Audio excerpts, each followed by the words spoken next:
Hey everyone, welcome back to this Making the Movement episode here at the OurSociety Experiment. In today's episode, we're going to discuss how to run your own voter registration drive in 5 easy steps. Step number 1. Hey everyone, how are you? This is Making the Movement on the Move.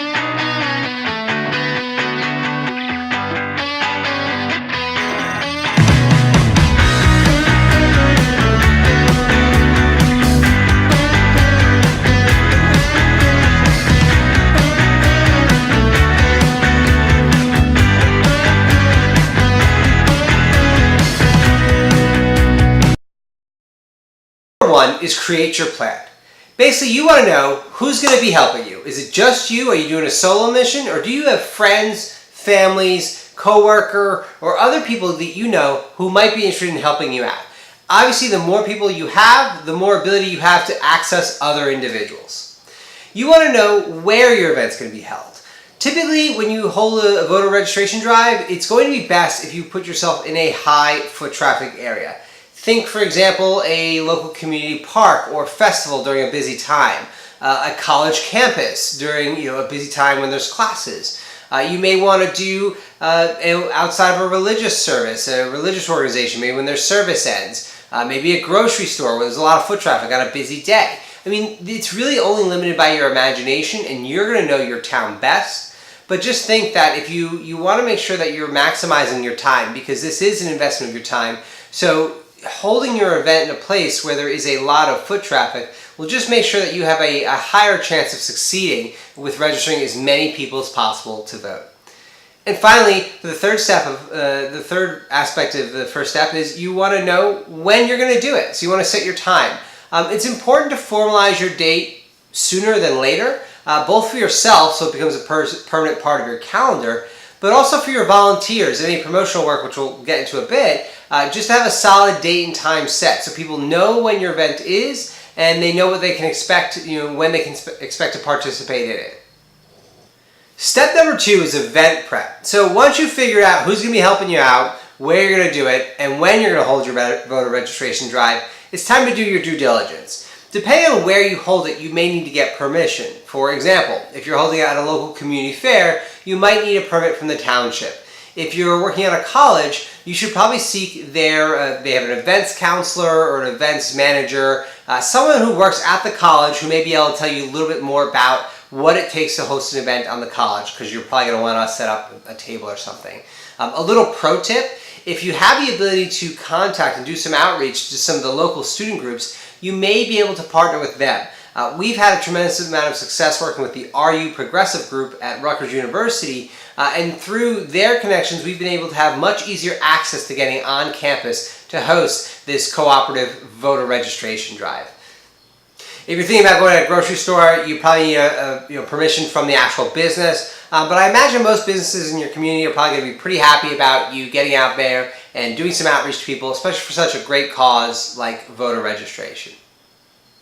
You're going to want to make sure you have proper equipment for the day. So for example, you'll probably want a table to put some of your material out on. You're going to need voter registration forms. For those, you can contact your local Board of Elections. They will give them to you for free, and you can get them in bulk. You just have to ask. I really have experience with our local Board of Elections here in New Jersey, but they were incredibly helpful and incredibly easy to work with. So I highly recommend it. One quick search on DuckDuckGo will show you where they are and where you can find them. You'll also want to prepare any promotional materials. If you're going to make flyers or a sign or a banner for the event, it doesn't have to be high budget. This video is all about assuming you have a $0 budget. So even just a little sign you can just tape to something. Just let people know, hey, register to vote here. Obviously, if you have a budget or if you have someone supporting the event, all the better. Make some beautiful signs, make some things like that. But you don't need a tremendous budget to register people to vote. You just need some time and the willpower to do it. And thinking about getting people to your booth and getting people to your table to register, some incentives might not be a bad thing. Little candies, stickers, buttons, whatever you might have laying around that might be able to say, hey, thank you so much for participating. We appreciate it. Here's a little bottle of water. Here's a little, gummy candy or something like that. Nothing crazy, but just a little something to kind of attract people to the table, see what's going on. Speaking from my personal experience as a salesperson in the past, I used to do a lot of trade shows, and having stuff to give away at the booth was the way to get people at your booth. People typically didn't come if you were just hanging out there with nothing. So make it attractive, make it look like it's something that people want to see what's going on.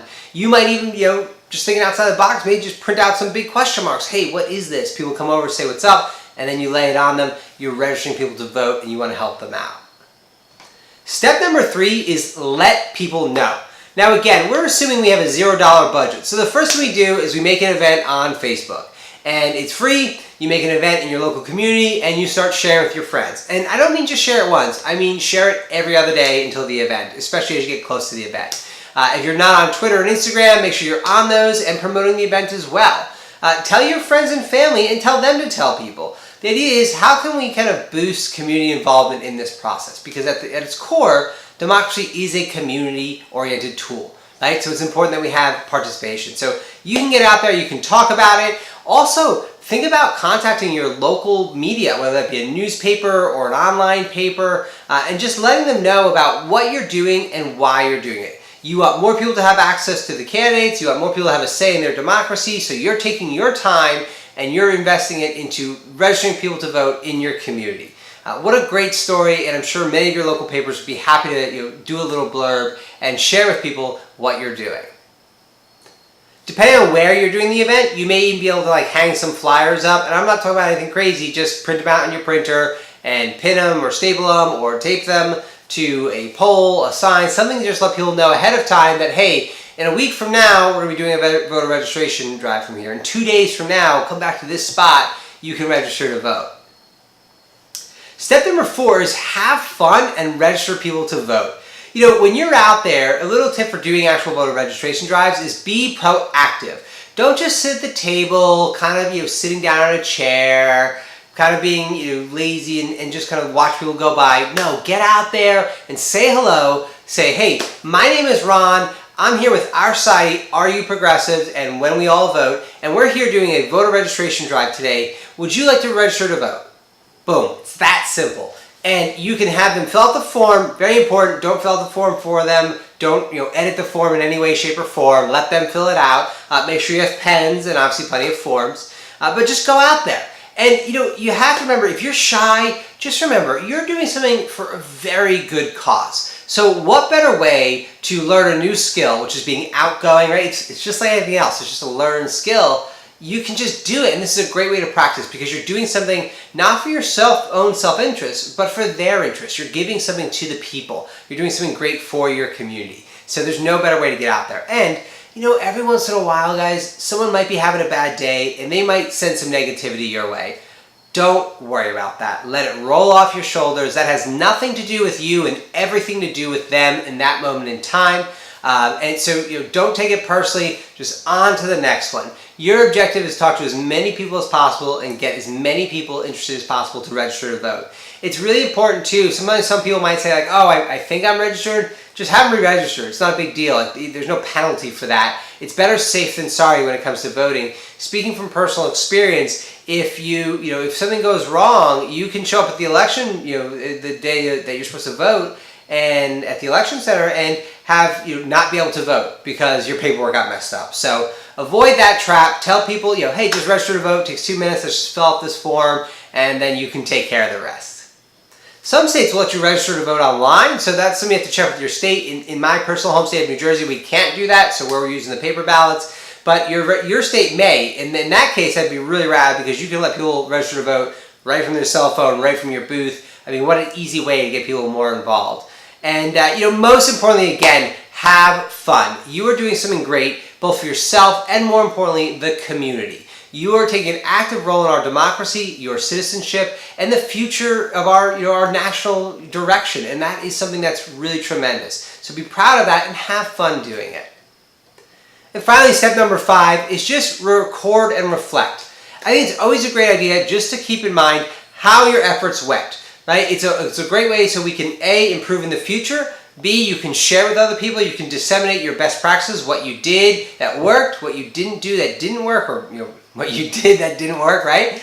And just you having a recording and just kind of giving yourself just a litmus of, okay, this event went like this. And remember, there's no good or bad. Obviously, we want to register thousands of people to vote, but it's not uncommon that you'll register 1 or 2 people an hour to vote. I mean, that's not uncommon. So don't be stressed, don't be sad. Just remember that that's a great way to kind of reflect on your event. And I think that's the final point is, this is you watching this video right now, being interested in hosting a voter registration drive.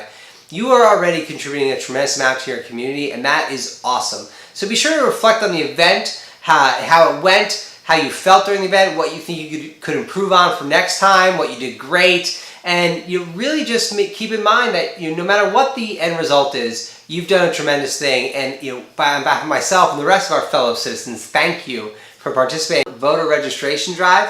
If you like this video, make sure you subscribe below. And hey, if you have some comments that that you've run a successful voter registration drive that we haven't mentioned, make sure you comment below in the section so everyone else can see.